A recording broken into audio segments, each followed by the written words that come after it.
ഇപ്പം ഞാൻ വണ്ടി ഓടിച്ചു പോകുന്നത് പാലക്കാടിലൂടെയാണ്. വടക്കഞ്ചേരി മുതൽ വാളയാർ വരെയുള്ള ഹൈവേ ആണ് എനിക്ക് വണ്ടി ഓടിക്കാൻ ഏറ്റവും ഇഷ്ടം. കാരണം നീണ്ടു നിവർന്ന് നടക്കുന്ന സ്ട്രെച്ചാണ്, തീരെ ട്രാഫിക് കുറവാണ്. ഇതിൻ്റെ രണ്ട് സൈഡിലും നമുക്ക് ഇഷ്ടം പോലെ ഗ്രാമങ്ങൾ കാണാം.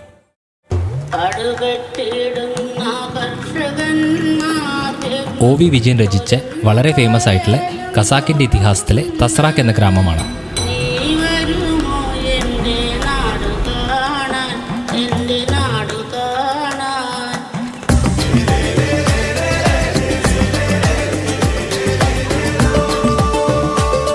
എന്നാൽ ഈ വട്ടത്തെ ഓൾ തിങ്സ് ഓട്ടോ ഇവിടെ വെച്ചിട്ടാവാം.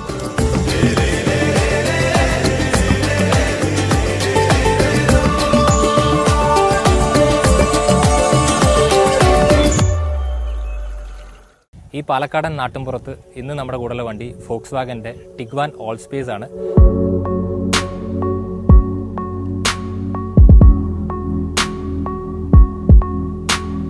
ടിഗ്വാൻ ഓൾ സ്പേസ് വണ്ടിക്ക് കുറേ പ്രത്യേകതകൾ ഉണ്ടെന്ന് എനിക്ക് തോന്നിയിട്ടുണ്ട്. അതായത് കോമ്പറ്റീറ്റർ വെച്ച് നോക്കുമ്പോൾ ഏറ്റവും കൂടുതൽ ഫീച്ചർ പെർഫെക്റ്റ് ആയിട്ടുള്ളൊരു വണ്ടിയാണത്. അപ്പോൾ ഈ വണ്ടി ഇതിനു മുമ്പ് വന്നത് ഡീസൽ മില്ലായിട്ടാണ് വന്നിട്ടുള്ളത്. പക്ഷേ ഇപ്പോൾ വന്ന ഈ ഓൾ സ്പേസ് എന്ന് പറയുന്നത് കംപ്ലീറ്റ്ലി പെട്രോൾ വേർഷനാണുള്ളത്. പെട്രോൾ വേർഷൻ എന്ന് പറയുമ്പോൾ ഇത് CBU ആണ്, കംപ്ലീറ്റ്ലി ബിൽറ്റ് യൂണിറ്റ് ആണ്. അതായത് ഒരു 2500 വണ്ടിയാണ് ഇന്ത്യയിലേക്ക് ഒരു വർഷത്തേക്ക് ഇവർ ഇമ്പോർട്ട് ചെയ്യുന്നത്. അതിനുശേഷം നമുക്ക് പിന്നെ അടുത്ത വർഷത്തേക്കേ ഉണ്ടാവുള്ളൂ. അപ്പോൾ ഇതൊക്കെയാണ് ഇതിൻ്റെ ഒരു ബേസിക് സംഭവങ്ങൾ. അപ്പോൾ നമുക്ക് ഇതിൻ്റെ ഫ്രണ്ട് ഫേസ് അത് തുടങ്ങാം. അപ്പോൾ ടിഗ്വാൻ ഇതിന് മുമ്പ് കണ്ട ടിഗ്വാൻ പോലെ തന്നെയാണ്. ലൈക്ക് വലിയൊരു വ്യത്യാസമായിട്ട് കാണാൻ പറ്റില്ല, പക്ഷേ ചെറിയ ചെറിയ എലമെൻറ്റ്സ് ഇതിന് കുറച്ചുകൂടി ഭംഗി തരുന്നുണ്ട്. അതിനായിട്ട് ഏറ്റവും പ്രത്യേകം പറയേണ്ടത് ഇതിൻ്റെ LED ഹെഡ് ലാംപ്സിൻ്റെ ട്രീറ്റ്മെൻ്റ് ആണ്. അപ്പോൾ നമുക്ക് ഇതാണ് ഈ പറഞ്ഞ LED ഹെഡ് ലാംപ്സിൻ്റെ ഒരു സ്റ്റൈലിംഗ് എന്ന് പറയുന്നത് ഒരു 2 ബാരൽ സ്റ്റൈലിംഗ് ആണുള്ളത്. പിന്നെ ഈ ഫ്രണ്ട് കാണുമ്പോൾ തന്നെ നമുക്ക് അറിയാൻ പറ്റും ഇത് ഫോക്സ് വാഗൻ്റെ ഫ്രണ്ട് ആണെന്നുള്ളത്. കാരണം ഇതുവരെ ഇതിന് മുമ്പുള്ള എല്ലാ ഫോക്സ് വാഗനിലും നമുക്ക് ഈ ഒരു ഫ്രണ്ട് ഫേഷ്യ കണ്ട് നല്ല പരിചയം ഉണ്ടാവും. അപ്പോൾ ഫുൾ ക്രോമിയം പ്ലേറ്റഡ് ആയിട്ടുള്ള ഒരു ഫ്രണ്ട് ഫേഷ്യും അതിനകത്ത് VWൻ്റെ വലിയൊരു ലോഗോവുമാണ് നമുക്ക് ഫ്രണ്ടിൽ കാണാൻ പറ്റുന്നത്. പിന്നെ അതുപോലെ ബോണറ്റ് നോക്കുകയാണെങ്കിൽ ബോണറ്റിനകത്ത് നല്ല രീതിക്കുള്ള ഒരു ക്രീസ് ലൈൻസ് ഫോളോ ചെയ്യുന്നുണ്ട്. അപ്പം അതും ഈ വണ്ടീനെ പെട്ടെന്ന് എവിടെ നിന്ന് കണ്ടാലും നമുക്കൊരു ഫോക്സ് വാഗൻ പോലെ ഫീൽ ചെയ്യിപ്പിക്കുന്നുണ്ട്. അപ്പോൾ നമുക്ക് സെക്കൻഡ് പാർട്ടിലേക്ക് പോകാൻ പമ്പുണ്ട്. അപ്പോൾ ശരിക്കും ഇവിടെയാണ് ശരിക്കും ഫോഗ് ലാംപ്സ് ഉള്ളത്. ഫോഗ് ലാംപ്സ് നോൺ LED ആണ് ഫോഗ് ലാംപ്സ് വരുന്നത്. പിന്നെ ഇവിടെ നമുക്ക് ശരിക്കും ഒരു ഹണിക്രോമിൻ്റെ ഒരു ഗ്രില്ല് കാണാൻ പറ്റും. ആ ഹണിക്രോമിൻ്റെ ഗ്രില്ലിൻ്റെ മുകളിൽ കൂടി ഒരു ക്രോമിയത്തിൻ്റെ ഒരു എന്താ പറയുക ഒരു ലൈനിങ് എലമെൻറ്റ് കൊടുത്തിട്ടുണ്ട്. അപ്പോൾ ഇതൊക്കെയാണ് ശരിക്കും ഇതിൻ്റെ ഫ്രണ്ട് ഫേഷിനെ കുറിച്ച് പറയാനുള്ളത്. ഇനി നമുക്ക് ഇതിൻ്റെ സൈഡ് പ്രൊഫൈലിലേക്ക് പോവാം. ടിഗ്വാൻ ഓൾ സ്പേസിൻ്റെ സൈഡ് പ്രൊഫൈലാണ്. സൈഡ് പ്രൊഫൈലിൽ ശരിക്കും കാണുന്നത് ഒരു 18 ഇഞ്ച് ഓഫ് ചങ്കി വീൽസ് ആണ്. അപ്പോൾ ഇതിൻ്റെ അകത്ത് അലോയ് പാറ്റേൺ ശരിക്കും ഈ നോർമൽ അലോയ് പാറ്റേൺ ആയിട്ട് വന്നിട്ടില്ല. അപ്പോൾ എനിക്ക് പേഴ്സണലായിട്ട് തോന്നിയത് ഇതിൻ്റെ അകത്ത് ഒരു കാർബൺ അല്ലെങ്കിൽ ഒരു ഗ്രേഷ് ടൈപ്പ് ഓഫ് അലോയ്സ് ആണെങ്കിൽ കുറച്ചുകൂടി ഭംഗി ഉണ്ടാവും തോന്നി. അതുപോലെ വീൽ ആർച്ചസിൻ്റെ മുകളിൽ കണ്ട ഈ ബ്ലാക്ക് എലമെൻറ്റ് ശരിക്കും വണ്ടിക്ക് കുറച്ചും കൂടി ഒരു പ്രീമിയം ലുക്ക് തരാൻ സഹായിക്കുന്നുണ്ട്. അതുപോലെ ഫോമോഷൻ്റെ ഒരു ബാഡ്ജിങ് കാണാം. ഫോമോഷൻ എന്ന് പറയുന്നത് ഫോക്സ് വാഗൻ്റെ ഓൾ വീൽ ഡ്രൈവിന് അവർ കൊടുക്കുന്ന ഒരു പേരാണ്. അപ്പോൾ ഇതാണ് ഫോമോഷൻ്റെ ഒരു ബാഡ്ജിങ് വരുന്നത്. പിന്നെ കാണുന്നത് ക്രോം എലമെൻറ്റ്സ് ആണ്. ശരിക്കും വണ്ടിയുടെ അകത്ത് ഗ്ലാസിൻ്റെ ഭാഗത്താണ് ഏറ്റവും കൂടുതൽ ക്രോം എലമെൻറ്റ്സ് വന്നിട്ടുള്ളത്. ഈ ക്രോം എലമെൻറ്റ്സ് ശരിക്കും വണ്ടിക്ക് പ്രീമിയംനെസ് മാക്സിമം തരാൻ ശ്രമിക്കുന്നുണ്ട്. ആൻഡ് അതിൽ ഫോക്സ് വാഗൻ്റെ ഈ വണ്ടിയിൽ ആ ഒരു പ്രീമിയംസ് നമുക്ക് കാണാൻ പറ്റുന്നുണ്ട്. അതുപോലെ തന്നെ ഡോറിൻ്റെ സൈഡിൻ്റെ ഭാഗത്ത് അല്ലെങ്കിൽ താഴത്തും ഈ പറഞ്ഞ പോലെ ക്രോമിൻ്റെ ഒരു സ്ട്രിപ്പ് വന്നിട്ടുണ്ട്. അതും ഈ സെയിം കണ്ടൻറ്റിന് വേണ്ടിയിട്ടാണ്. പിന്നെ നമുക്ക് ഏറ്റവും വലിയൊരു ചേഞ്ച് ഓവർ പഴയ ടിഗ്വാനായിട്ട് വന്നിട്ടുള്ളത് ഇതിൻ്റെ ബാക്ക് സൈഡിലാണ്. അപ്പോൾ ഇവിടുന്നാണ് അങ്ങോട്ട് ടിഗ്വാൻ ശരിക്കും ഒന്ന് എക്സ്റ്റെൻഡഡ് അല്ലെങ്കിൽ ലോങ് വീൽ ബേസ് ആയിട്ടുള്ളത്. അപ്പോൾ ശരിക്കും ഇതിൻ്റെ ഫിനിഷിംഗ് എന്ന് പറയുമ്പോൾ ഇതിന് മുമ്പുള്ള ടിഗ്വാൻ വെച്ച് കമ്പയർ ചെയ്യുമ്പോൾ ഈ മുഴച്ച് നിൽക്കുന്ന ഒരു പരിപാടി നോർമലി ഉണ്ടാവും നമ്മൾ ശരിക്കും എക്സ്റ്റൻഷൻ ചെയ്യുമ്പോൾ. പക്ഷേ അതൊന്നും ഇതിൻ്റെ അകത്ത് വന്നിട്ടില്ല. അപ്പോൾ അതൊരു വലിയൊരു കാര്യമായിട്ട് പ്രത്യേകിച്ച് എടുത്ത് പറയാനുള്ളതാണ്. ടിഗ്വാൻ ഓൾ സ്പേസിൻ്റെ റിയർ എൻഡിലാണ് നമ്മളുള്ളത്. അപ്പോൾ ശരിക്കും ഫോക്സ് വാഗൻ്റെ ഒരു സ്റ്റൈലിംഗ് എന്ന് പറയുമ്പോൾ ഭയങ്കര ഒരു മിനിമൽ സ്റ്റൈലിംഗ് കൊണ്ടുവരുന്ന ഒരു കമ്പനിയാണ് ഫോക്സ് വാഗൻ. വല്ലാണ്ട് ഫ്ലാംബോയിങ് ആയിട്ടുള്ള ഒരു ഫീച്ചേഴ്സും നമ്മൾ നോർമലി ഫോക്സ് വാഗൻ്റെ വണ്ടിയിൽ കാണാറില്ല. അപ്പോൾ സെയിം സംഭവം തന്നെയാണ് ഇവിടെയും വന്നിട്ടുള്ളത്. ശരിക്കും പറഞ്ഞു കഴിഞ്ഞാൽ ഈ LEDs ഈ ടെയിൽ ലാമ്പിലേക്ക് കയറി വരുന്ന ആ ഫീച്ചർ ശരിക്കും ഇതിൻ്റെ എല്ലാ ഫോക്സ് വാഗൻ്റെ പോലെ തന്നെ നല്ലൊരു പ്രീമിയം തരുന്ന സംഭവമാണ്. അതുപോലെ ടിഗ്വാൻ്റെ താഴെ തന്നെ ഒരു ഓൾ സ്പേസിൻ്റെ ഒരു ബാഡ്ജിങ് ഉണ്ട്. അപ്പോൾ അതാണ് ഇതിനെ ശരിക്കും ഓൾ സ്പേസ് എന്ന് അറിയിക്കുന്ന സംഭവം. അതുപോലെ തന്നെ നമ്മൾ ഈ റൈറ്റ് സൈഡിൽ നോക്കുമ്പോൾ ശരിക്കും ഇതിനകത്ത് ഫോമോഷൻ്റെ ബാഡ്ജിങ് വന്നിട്ടുണ്ട്. ഫോമോഷൻ ഞാൻ പറഞ്ഞ പോലെ തന്നെ ഓൾ വീൽ ഡ്രൈവിൻ്റെ ബാഡ്ജിങ് ആണ്. പിന്നെ ഇവിടെ കാണാനുള്ള VWൻ്റെ ലോഗോ ആണ്. VWൻ്റെ ലോഗോൻ്റെ ഒരു പ്രത്യേകത എപ്പോഴും ശരിക്കും പറഞ്ഞാൽ നമുക്കിത് അപ്പ് ചെയ്യാനുള്ളൊരു ഓപ്ഷൻ വരാറുണ്ട് ശരിക്കും. അപ്പോൾ ഇതിൻ്റെ അകത്ത് അങ്ങനെ അത് സ്റ്റേബിൾ ആയിട്ടുള്ളൊരു ലോഗോ ആണ്. അതിന് പകരം ഇതിനകത്തുള്ള ഫീച്ചർ വന്നിട്ട് നമുക്ക് കാലുകൊണ്ട് ശരിക്കും നമുക്ക് സ്വൈപ്പ് ചെയ്ത് കഴിഞ്ഞാൽ വണ്ടിയുടെ ബൂട്ട് അല്ലെങ്കിൽ ലിഡ് ശരിക്കും പൊങ്ങി വരുന്ന പോലത്തെ. അതുപോലെ തന്നെ ഇവിടെ വരുന്നത് നമുക്ക് വൈപ്പേഴ്സാണ്. നോർമൽ വൈപ്പേഴ്സ് അല്ല, ഒരു ഫ്ലെക്സിബിൾ ടൈപ്പ് ഓഫ് വൈപ്പേഴ്സ് ആണ്. മുകളിൽ കാണുന്നത് ഹൈമൗണ്ട് സ്റ്റോപ്പ് ലാമ്പ് ആണ്. അതിന് മുകളിൽ കാണുന്നതാണ് shark fin antenna. Tiguan all സ്പേസിൻ്റെ ബമ്പറിൻ്റെ താഴത്തെ പോർഷൻ എന്ന് പറയുന്നത് ശരിക്കും പറഞ്ഞാൽ നമുക്കൊരു ഡ്യുവൽ എക്സോസ്റ്റിൻ്റെ ഫീൽ തരുന്ന പോലത്തെ ഒരു പോർഷനാണ്. ശരിക്കും ഡ്യുവൽ എക്സോസ്റ്റ് അല്ല, അത് ശരിക്കും ഫേക്ക് എക്സോസ്റ്റ് ആണ്.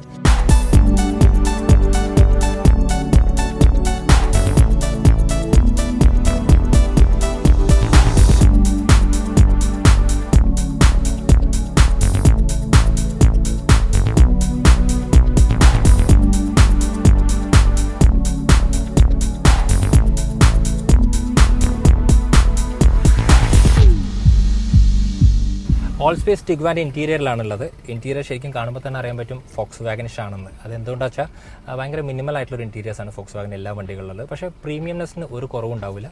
അപ്പോൾ നമുക്ക് കാണുമ്പോൾ തന്നെ ഇതിൻ്റെ സ്റ്റിയറിംഗ് വീലാണ്. സ്റ്റിയറിംഗ് വീൽ ശരിക്കും പറഞ്ഞാൽ ഈ ഒരു ക്ലാസ്സിനെ വെച്ച് കമ്പയർ ചെയ്യുമ്പോൾ ഒരു ഡൗൺ സൈസ്ഡ് ആണ്. ശരിക്കും ഒരു പോളോ വെൻറ്റോ കാണുന്ന പോലത്തെ ഒരു സ്റ്റിയറിംഗ് വീലാണ്.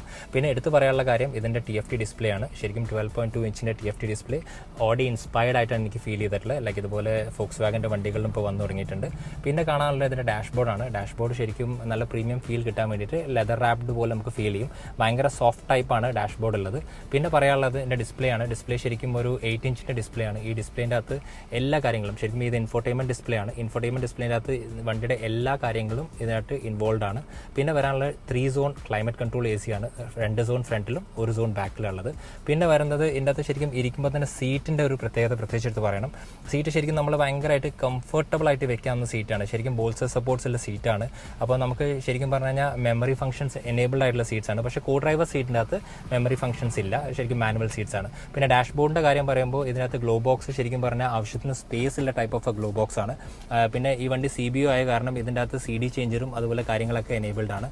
അപ്പോൾ ശരിക്കും പറഞ്ഞാൽ ഒരു ആവശ്യത്തിന് അധികം സ്പേസ് ഉണ്ടോ എന്ന് ചോദിച്ചാൽ അധികം സ്പേസ് ഇല്ല, എന്നാലും കുഴപ്പമില്ല. പിന്നെ അതുപോലെ തന്നെ ഡാഷിൻ്റെ അകത്ത് പറയാനുള്ളത് ഒരു കാർബൺ ഫിനിഷൊക്കെ പോലെ തോന്നും. പക്ഷേ അത് എന്താ ഫിനിഷ് എന്ന് എനിക്ക് ആക്ച്വലി പേര് പറയാൻ അറിയില്ല. പക്ഷേ ആ ടൈപ്പ് ഓഫ് ഒരു ഫിനിഷുള്ള ഒരു എന്താ പറയുക ഒരു ഗ്ലോസി മെറ്റീരിയലും കൂടിയുണ്ട്. അപ്പോൾ ഇതൊക്കെയാണ് ശരിക്കും ഫ്രണ്ടിൻ്റെ ഈ ഡാഷിനെ കുറിച്ച് വണ്ടിയുടെ അടുത്ത് പറയാനുള്ളത്. പിന്നെ ഗിയർ ആസ് യൂഷ്വൽ എല്ലാവർക്കും അറിഞ്ഞ പോലെ DSG ഗിയർ ബോക്സ് ആണ് വണ്ടിയുടെ അകത്തുള്ളത്. പിന്നെ ഇതിൻ്റെ അകത്ത് എല്ലാം ഇലക്ട്രോണിക് ആണ്. ഇലക്ട്രോണിക് പറയുമ്പോൾ പാർക്ക് അസിസ്റ്റ് മുതൽ ഓട്ടോ ഹോൾഡ് വരെ എല്ലാ സംഭവം ഇലക്ട്രോണിക് ആണ്. പിന്നെ എടുത്ത് പറയാനുള്ള ഡ്രൈവ് മോഡ്സ് ആണ് വണ്ടിയുടെ അകത്ത്. വണ്ടിക്ക് ശരിക്കും പറഞ്ഞാൽ എക്കോ, നോർമൽ, സ്പോർട്ട്, ഇൻഡിവിജ്വൽ എന്ന് പറഞ്ഞ ഡ്രൈവ് മോഡ്സും അവൈലബിൾ ആണ്. അതുപോലെ ശരിക്കും പറഞ്ഞാൽ നമുക്ക് ഇതിൻ്റെ അകത്ത് സാൻഡ് മോഡും അങ്ങനെ ഒരു കുറച്ച് മോഡും കൂടി അവൈലബിൾ ആണ്. റൈറ്റ് ഡ്രൈവ് മോഡ്സ് എന്ന് പറയും നമ്മൾ. അപ്പോൾ ഇതൊക്കെയാണ് ഇതിൻ്റെ അകത്ത് വരാനുള്ള. ഇത് 4 മോഷൻ എന്ന് പറഞ്ഞൊരു ബാഡ്ജിങ് ആണ്. 4 മോഷൻ ഉദ്ദേശിക്കുന്നത് ഓൾ വീൽ ഡ്രൈവിനെയാണ് ഉദ്ദേശിക്കുന്നത്. പിന്നെ ഈ വണ്ടിയുടെ വേറൊരു പ്രത്യേകത പറഞ്ഞാൽ ഇത് പാർക്ക് അസിസ്റ്റ് ഉള്ള വണ്ടിയാണ്. ശരിക്കും പാരലായിട്ടും പെർപെൻഡിക്കുലർ ആയിട്ടും ഈ വണ്ടി ഓട്ടോമാറ്റിക്കലി പാർക്ക് ചെയ്യും. അപ്പോൾ ഇതൊക്കെയാണ് ഇതിൻ്റെ ഫ്രണ്ടിനെ കുറിച്ച് പറയാനുള്ളത്. ഇനി നമുക്ക് ബാക്കിലേക്ക് പോകാം. ടിഗ്വാൻ ഓൾ സ്പേസിൻ്റെ സെക്കൻഡ് റോയിലാണുള്ളത്. ശരിക്കും 3 റോ സീറ്റിംഗ് ഉള്ള വണ്ടിയാണ്. അപ്പോൾ സെക്കൻഡ് റോൻ്റെ അകത്ത് ശരിക്കും പറഞ്ഞു കഴിഞ്ഞാൽ നല്ല കംഫർട്ടബിൾ ആയിട്ട് യാത്ര ചെയ്യാൻ പറ്റുന്ന ഒരു വണ്ടിയാണ്. അപ്പോൾ ഇതിൻ്റെ അകത്ത് ഏറ്റവും വലിയ പ്രത്യേകത എന്ന് പറഞ്ഞാൽ അണ്ടർ തൈ സപ്പോർട്ടാണ്. അപ്പോൾ എനിക്കൊരു 6 ഫീറ്റ് ടോളുള്ള മനുഷ്യനാണ്. അപ്പോൾ എന്നിട്ടും എൻ്റെ കാലിൻ്റെ അണ്ടർ തൈ എന്ന് പറയുമ്പോൾ നമുക്ക് ഭയങ്കര കംഫർട്ടബിൾ ആയിട്ട് ഇരിക്കാൻ പറ്റുന്നുണ്ട്. അതുപോലെ ലെഗ് സ്പേസ് ശരിക്കും ഇതിൻ്റെ ഡ്രൈവിംഗ് പൊസിഷനാണ്. എന്നിട്ടും എനിക്ക് നീ റൂം എന്ന് പറയുന്നത് അഡ്യൂക്കേറ്റ് ആണ്. അപ്പോൾ ഇതാണ് ശരിക്കും പറഞ്ഞു കഴിഞ്ഞാൽ ഈ വണ്ടിയുടെ ബാക്ക് സ്പേസിനെ കുറിച്ച് ഫസ്റ്റ് ഇംപ്രഷൻ എനിക്ക് പറയാനുള്ളത്. പിന്നെ നമുക്ക് കംഫർട്ട് തരാൻ വേണ്ടിയിട്ട് 3 സോൺ AC ആണ്. 3 സോൺ ACയുടെ 3rd സോൺ ഉള്ളത് ബാക്കിലാണ്. അപ്പോൾ ഇതിനകത്ത് നമുക്ക് വരുന്നത് 3 സോണിൻ്റെ കൺട്രോൾസും ഉണ്ട്. അതുപോലെ USB എനേബിൾഡ് ആണ്. അതുപോലെ ഒരു പവർ സോക്കറ്റും കൂടി ഉണ്ട്. പിന്നെ എടുത്ത് പറയാനുള്ള എൻ്റെ ഫ്രണ്ട് സീറ്റിൻ്റെ അകത്ത് നമുക്ക് ശരിക്കും പറഞ്ഞാൽ ഒരു ട്രേ അവൈലബിൾ ആണ്. ശരിക്കും നമുക്ക് വർക്കിംഗ് ട്രേ ആയിട്ട് ഉപയോഗിക്കാം, അല്ലെങ്കിൽ നമുക്ക് വല്ല ഭക്ഷണം കഴിക്കാനൊക്കെ ആയിട്ട് ഉപയോഗിക്കാൻ പറ്റും. അപ്പോൾ ഇതിനകത്ത് ഒരു 10 കിലോ വരെ മാക്സിമം വെയിറ്റ് താങ്ങും. അതിൻ്റെ അപ്പുറം താങ്ങില്ല. പിന്നെ അതുപോലെ തന്നെ ഇവിടെ ഒരു കപ്പ് ഹോൾഡറും കൂടി അവൈലബിൾ ആണ്. അപ്പോൾ ഇതാണ് ശരിക്കും സീറ്റിനെ കുറിച്ച് പറയുന്നത്. പിന്നെ എടുത്ത് പറയേണ്ട ഒരു കാര്യമുണ്ട്, ഈ ഫ്രണ്ട് സീറ്റിൻ്റെ അകത്ത് ഡ്രൈവർ സീറ്റിൻ്റെ അകത്തും അതുപോലെ കോ ഡ്രൈവർ സീറ്റിൻ്റെ അകത്തും ഹെഡ് സ്ട്രെയിൻ ഉണ്ടല്ലോ, അതിന് ശരിക്കും ഇങ്ങനെ ഒരു മൂവ്മെൻറ്റ് ഉണ്ട്. ശരിക്കും പറഞ്ഞാൽ ഇങ്ങനത്തെ ഒരു മൂവ്മെൻറ്റ് നമുക്ക് കുറച്ചുകൂടി കംഫർട്ട് തരും. അതായത് നമ്മൾ ഫ്രണ്ടിലാക്കിയിട്ട് കഴിഞ്ഞാൽ നമ്മുടെ തല കറക്റ്റായിട്ട് ഹോൾഡ് ചെയ്യാൻ പറ്റുന്നത്. അപ്പോൾ ഇതാണ് ഇതിൻ്റെ അകത്ത് വന്ന ഏറ്റവും വലിയ ഫീച്ചേഴ്സ്. പിന്നെ വന്നിട്ടുള്ളത് 3 പേർക്ക് സുഖസുന്ദരമായിട്ട് ഇരിക്കാൻ പറ്റും. ശരിക്കും ഇത് ഒരു ഹാൻഡ് റെസ്റ്റ് ആണ്. ഹാൻഡ് റെസ്റ്റിൻ്റെ അകത്ത് ശരിക്കും പറഞ്ഞാൽ 2 കപ്പ് ഹോൾഡേഴ്സിനുള്ള സ്പേസ് കൊടുത്തിട്ടുണ്ട്. പിന്നെ ഐസോഫിക്സ് എനേബിൾഡ് ആയിട്ടുള്ള സീറ്റ്സ് ആണ് ഇതുള്ളത്. ഒറ്റ പ്രശ്നം മാത്രമേ ഉള്ളൂ, ഈ നടുവ് കാണുന്ന ഈ ലംപ്പ്. ശരിക്കും ഫോക്സ് വാഗൻ്റെ എല്ലാ വണ്ടികളുടെ അകത്തും ഈ ലംപ്പ് അവൈലബിൾ ആണ്. അപ്പോൾ ശരിക്കും പറഞ്ഞാൽ മൂന്നാമത്തെ ഒരു പേഴ്സണിന് ഇരിക്കുമ്പോൾ കുറച്ച് കംഫർട്ട് കുറവായിരിക്കും. പക്ഷേ ബാക്കിയുള്ള കാര്യങ്ങളിൽ യാത്ര സുഖമാണ്. നമ്മളെ ഹോൾഡ് ചെയ്യുന്ന സീറ്റ്സ് ആണ്. പിന്നെ അതുപോലെ തന്നെ പാനോറമിക് സൺറൂഫ് കാരണം നമുക്ക് ഭയങ്കരമായിട്ടുള്ള എയറി എക്സ്പീരിയൻസ് ആണ് അകത്ത് വരുന്നത്. പിന്നെ പറയാനുള്ളത് ഇതിൻ്റെ അകത്ത് ശരിക്കും പറഞ്ഞാൽ ഇവിടെയാണ് റീഡിംഗ് ലാംപ്സ് കൊടുത്തിട്ടുള്ളത്. അപ്പോൾ ശരിക്കും നമുക്ക് ബുക്കൊക്കെ വായിക്കുമ്പോൾ LED ആണ് റീഡിംഗ് ലാംപ്സ് ഉള്ളത്. അപ്പോൾ ക്വൈറ്റ് നല്ല രീതിക്ക് നമുക്ക് എന്താ പറയുക കംഫർട്ടബിൾ ആയിട്ട് യാത്ര ചെയ്യാൻ പറ്റും. പിന്നെ പ്രത്യേകിച്ച് പറയാനുള്ള 3rd റോ സീറ്റിനെ കുറിച്ചാണ്. 3rd റോനെ കുറിച്ച് ഞാൻ വല്ലാണ്ട് പറയാത്തതിൻ്റെ റീസൺ എന്താ വെച്ചാൽ അത് ശരിക്കും കുട്ടികൾക്ക് വേണ്ടി മാത്രമാണുള്ളത്. അതുപോലെ തന്നെ നമുക്ക് വേണമെങ്കിൽ 3rd റോ ഉപയോഗിക്കാൻ പറ്റുന്നത് ലഗേജിൻ്റെ പർപ്പസിന് വേണ്ടിയിട്ടാണ്. ടിഗ്വാൻ ഓൾ സ്പേസിൻ്റെ ബൂട്ട് കപ്പാസിറ്റി നമ്മൾ ചെക്ക് ചെയ്യാൻ പോകുന്നത്. അപ്പോൾ നമുക്ക് ഏകദേശം 340 ലിറ്റർ ഓഫ് സ്പേസ് ആണ് ആക്ച്വലി കിട്ടുന്നത്. അപ്പോൾ ശരിക്കും ഓൾ റോസ്, അതായത് ഏകദേശം 7 റോസ് അപ്പായിരിക്കുമ്പോഴാണ് നമുക്ക് 340 ലിറ്റേഴ്സ് കിട്ടുന്നത്. പിന്നെ വേണമെങ്കിൽ നമുക്കിത് എത്ര വേണമെങ്കിലും ഇൻക്രീസ് ചെയ്യാൻ പറ്റും. അപ്പോൾ സിമ്പിളാണ്. ശരിക്കും ഇവിടെ 2 ലിവർ പ്രസ് ചെയ്ത് കഴിഞ്ഞാൽ നമുക്ക് ഇങ്ങനെ ഇൻക്രീസ് ചെയ്ത് പോകും. അതുപോലെ സെക്കൻഡ് റോ ഇതുപോലെ പ്രസ് ചെയ്ത് കഴിഞ്ഞാൽ വീണ്ടും ഇൻക്രീസ് ചെയ്യാം. പിന്നെ ഇതിനകത്ത് കണ്ട ഏറ്റവും വലിയ കൗതുകമായിട്ട് കാര്യം വന്നിട്ട് ഇതിനകത്ത് ശരിക്കും ടോർച്ചായിട്ട് ഉപയോഗിക്കാൻ പറ്റും. ശരിക്കും ഇതൊരു ബാക്ക് ലൈറ്റ് ആണ്. ആ ബാക്ക് ലൈറ്റ് ആക്ച്വലി ടോർച്ചായിട്ടും വർക്ക് ചെയ്യും. അപ്പോൾ ശരിക്കും ഇതൊരു ക്ലവർ ഫീച്ചറാണ്. സ്കോഡയിലാണ് നമ്മൾ ഇതിന് മുമ്പ് കണ്ടിട്ടുള്ളത്. പിന്നെ ഇതിനകത്ത് വീൽ വരുന്നത് സ്പെയർ വീൽ വരുന്നത് 18 ഇഞ്ച് തന്നെയാണ്. പക്ഷേ അലോയ് അല്ല, ഒരു സ്റ്റീൽ വീലാണ് വരുന്നത്. അപ്പോൾ ഇതാണ് ഇതിൻ്റെ ബാക്കിനെ കുറിച്ച് പറയാനുള്ളത്. പിന്നെ ഏറ്റവും രസകരമായിട്ടുള്ള കാര്യം ബൂട്ട് വന്നിട്ട് ഓട്ടോമാറ്റിക് ആണ്. അതും പിഞ്ച് ഫെസിലിറ്റി ഉള്ളതാണ്. ലൈക്ക് എവിടെയെങ്കിലും തട്ടിക്കഴിഞ്ഞാൽ അതിന് ഓട്ടോമാറ്റിക് മുകളിൽ പോകും.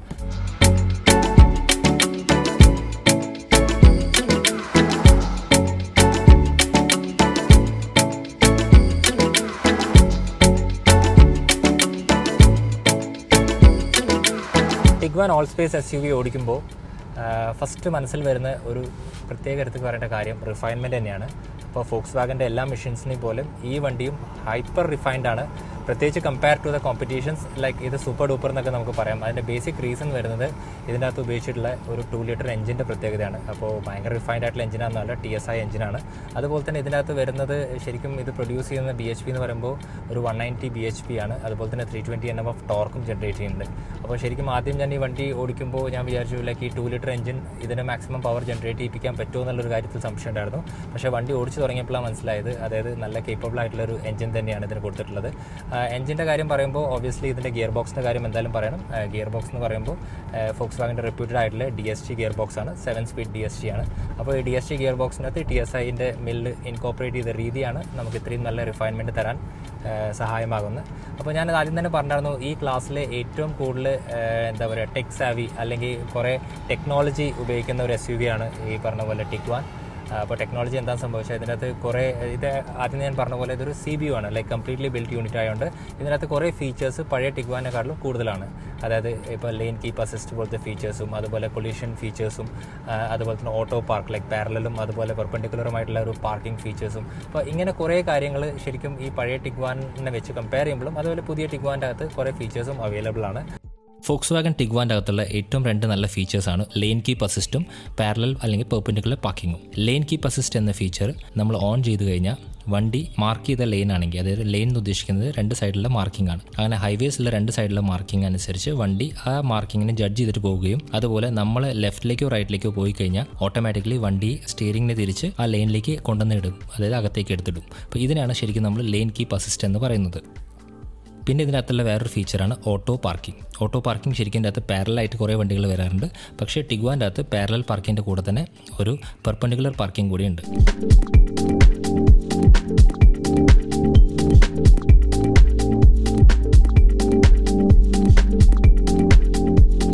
അതുപോലെ എടുത്ത് പറയേണ്ട ഒരു ഫീച്ചറാണ് വണ്ടി പാർക്ക് ഔട്ട് എടുക്കുക, അതായത് ശരിക്കും പാർക്ക് ചെയ്ത വണ്ടീനെ ഈ പാർക്കിംഗ് നിന്ന് പുറത്തെടുക്കാൻ സഹായിക്കും. അപ്പോൾ ഇതൊക്കെയാണ് ഈ ഫോക്സ് വാഗൻ്റെ അകത്ത് ബാക്കിയുള്ള കോമ്പറ്റീറ്റർ വെച്ച് കമ്പയർ ചെയ്യുമ്പോൾ നമുക്ക് കിട്ടുന്ന 2 അഡീഷണൽ ഫീച്ചേഴ്സ്.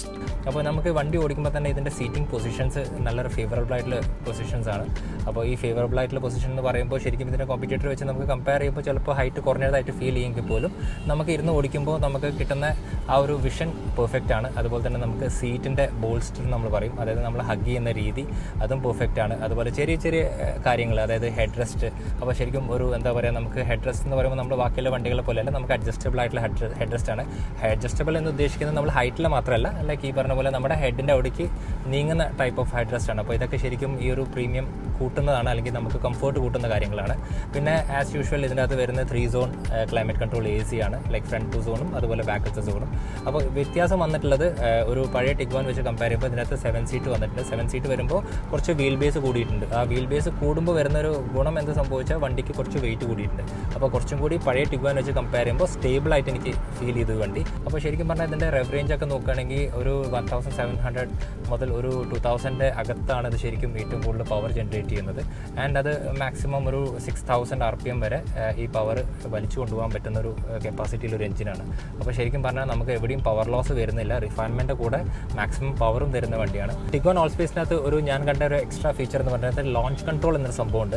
അപ്പോൾ ലോഞ്ച് കൺട്രോൾ ഈ പറഞ്ഞ പോലെ പോർഷെ അങ്ങനത്തെ വണ്ടികളിലാണ് ഞാൻ കണ്ടിട്ടുള്ളത്. പക്ഷേ ലോഞ്ച് കൺട്രോളിൻ്റെ ഏറ്റവും വലിയ ഗുണം എന്താ സംഭവിച്ചാൽ നമ്മൾ വണ്ടി ലോഞ്ച് ചെയ്യുമ്പോൾ 0 ലോഞ്ച് ചെയ്യുമ്പോൾ ഈ പറഞ്ഞ പോലെ ഗിയർ ബോക്സിനോ എഞ്ചിനോ വല്ലാതെ ഒരു ഇഷ്യൂ വരാത്ത രീതിക്കാണ് അത് ഹെൽപ്പ് ചെയ്യുക. അപ്പോൾ ശരിക്കും ലോഞ്ച് കൺട്രോളും ഈ വണ്ടിയുടെ അകത്തുണ്ട്. അത് CBU ആയതുകൊണ്ടുള്ള ഏറ്റവും വലിയ ഗുണമായിട്ട് ഞാൻ കാണുന്നു.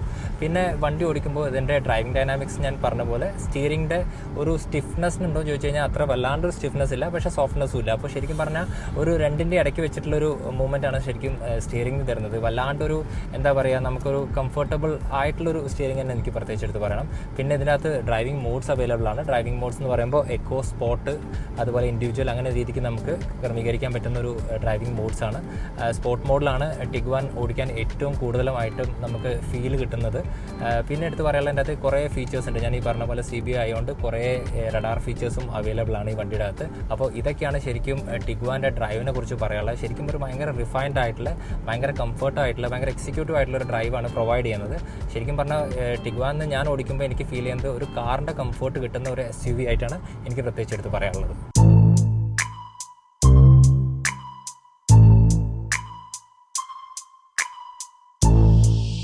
ഇന്ന് ഫുൾ ഡേ ആണ് നമ്മൾ ഈ വണ്ടി ഓടിച്ചത്. ശരിക്കും ഓൾ വീൽ ബേസ് എന്ന് പറയുമ്പോൾ തന്നെ ശരിക്കും കമ്പാരിസൺ വരുന്നത് എൻഡേവറും അതുപോലെ തന്നെ ഫോർച്യൂണറായിട്ടാണ്. ശരിക്കും പറഞ്ഞാൽ എൻ്റെ ഒരു പേഴ്സണൽ അഭിപ്രായത്തിൽ ഇതിന് ഒരിക്കലും എൻഡേവറും ഫോർച്യൂണറായിട്ട് കമ്പയർ ചെയ്യരുത്. കാരണം രണ്ടും രണ്ട് പ്ലാറ്റ്ഫോമിലെ വണ്ടികളാണ്. ഇത് MQB പ്ലാറ്റ്ഫോമാണ്, അതായത് മോണോകോക്ക് പ്ലാറ്റ്ഫോം നമ്മൾ പറയും. അതുപോലെ ഇതിൻ്റെ കോമ്പറ്റീറ്റർ എന്ന് പറയുന്നത് ശരിക്കും ലാഡ്രോൺ ഫ്രെയിമാണ്. അപ്പോൾ ശരിക്കും രണ്ടാണ്. അപ്പോൾ നിങ്ങളുടെ മനസ്സിൻ്റെ അകത്ത് ഈ വണ്ടിയുടെ പ്ലേസ്മെൻ്റ് ആണ് ആക്ച്വലി മാറിപ്പോയിരിക്കുന്നത്. ശരിക്കും ഇതിൻ്റെ കോമ്പറ്റീറ്റർ എന്ന് പറയുന്നത് ശരിക്കും പറഞ്ഞാൽ സ്കോഡയുടെ കോഡിയാക്കാണ്. അപ്പോൾ കോഡിയാക്ക് ആക്ച്വലി ഡിസ്കണ്ടിന്യൂ ചെയ്തു. പിന്നെ നമുക്ക് ഒരു MQB പ്ലാറ്റ്ഫോം അല്ലെങ്കിൽ ഒരു ജർമ്മൻ എഞ്ചിനീയറിംഗ് ഈ ഒരു റേറ്റിൽ നോക്കുകയാണെങ്കിൽ പിന്നെ Q3 അല്ലെങ്കിൽ Q5 ഉള്ളൂ. അപ്പോൾ Q3 ഇപ്പോൾ ഡിസ്കണ്ടിന്യൂ ചെയ്തു. അപ്പോൾ ശരിക്കും പറഞ്ഞു കഴിഞ്ഞാൽ ഈ ക്രൈറ്റീരിയയിൽ ഈ വണ്ടി മാത്രമേ ഉള്ളൂ. അപ്പോൾ നിങ്ങളുടെ മനസ്സിൻ്റെ അകത്ത് ഒരു കാറും പ്ലസ് ഒരു SUVയുടെ ഫീച്ചേഴ്സൊക്കെ ഉള്ള ഒരു വണ്ടിയാണെങ്കിൽ നിങ്ങൾക്ക് ടിഗ്വാൻ ഓൾ സ്പേസ് ഓപ്റ്റ് ചെയ്യുന്നതാണ്.